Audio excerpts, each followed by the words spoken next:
ओम नमस्कार मिठुन आर्य सैनिक चैनले आपनादेरके आमार स्वागत। इतिमध्ये आज के बुझते पेरेछेन जे केन आज सनातन धर्मेर मध्य भण्डामी प्रवेश करेছে।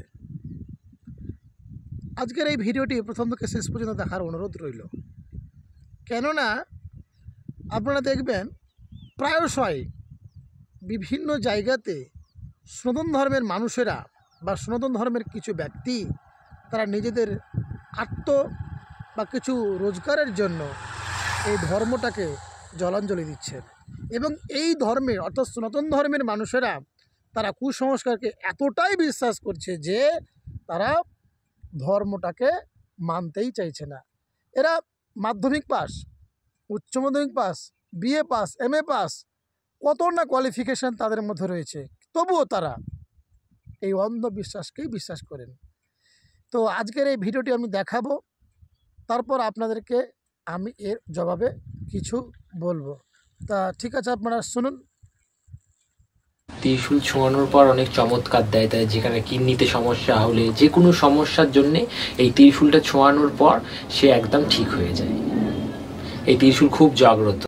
আচ্ছা, দেখতে পেলেন এই ত্রিশূল বাবা কি বলছেন, যে নাকি যাদের কিডনিতে সমস্যা তাদেরকে নাকি এই ত্রিশূল ছুঁয়ে দিলে তাদের ভালো হয়ে যাবে।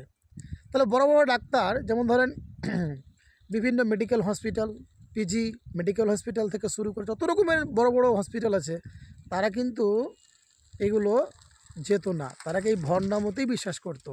এই মাথার সমস্যা যদি হয়, ধরুন আমার মাথার একটা সমস্যা আছে, মানসিক চাপ, তাহলে ওই ত্রিশূলটা ছুঁয়ে দিলে কিন্তু মাথাটা ভালো হয়ে যাবে। অনেকে বলছে বাবা আপনার বাড়ি কোথায়, মানে এরা বাবা বলে দিচ্ছে, এরা মাকে অসম্মান করছে। এ কেমন হিন্দু সমাজ? আজ হিন্দু সমাজের কাছে আমার এই জিজ্ঞাসা যে তারা বাবা বলে তাকে উদ্বোধন করছেন কেন? আপনাদের মা বাবা নেই? যিনি জন্ম দেননি আপনাকে, মায়ের সঙ্গে অন্য একজন ব্যক্তিকে বসিয়ে দিচ্ছেন, বাবা বলে সম্বোধন করছেন কেন? ধর্মটাকে আর কতটা নিচে নামাবেন? আজকে অন্য ধর্মীরা অর্থাৎ বিধর্মীরা আমাদের ধর্মটাকে দেখে হাসছে, হাহা করছেন। তার কারণটা কি? কারণটা আমরাই, কারণ সেইগুলোকে আমরাই প্রশ্রয় দিচ্ছি।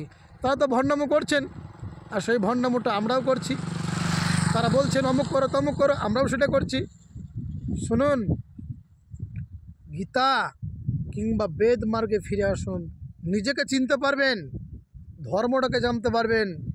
এই সব কিছু হয় না, কারণ শ্রীকৃষ্ণ ভগবান গীতার মধ্যেই বলেছেন তুমি কর্ম করো।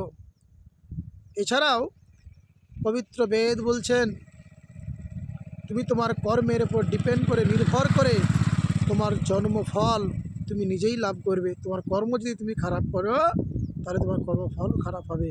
সুতরাং কর্ম না করেই কোথাকার কে কী বললো এটা করলে হয়ে যাবে, এগুলো কখনোই হয় না। তাহলে আর কেউই এই কিডনির সমস্যা কারণে, পেটের সমস্যা কারণে, হাঁটুর সমস্যা কারণে, যত রকমের সমস্যা আছে, কেউ কিন্তু আর এই হসপিটাল খুলতো না। সবচাইতে বড় বিষয় কি জানেন? আমাদের যিনি আজকে রাজ্য চালাচ্ছেন বা দেশ চালাচ্ছেন, তাকে নিয়ে এই যে অসুখ বা অসুস্থ মানুষদেরকে আগে সুস্থ করতেন। আমাদের সাধারণ কি বুদ্ধি হবে না? যাই হোক, ভিডিওটি যদি ভালো লাগে লাইক শেয়ার কমেন্ট করবেন। নমস্কার।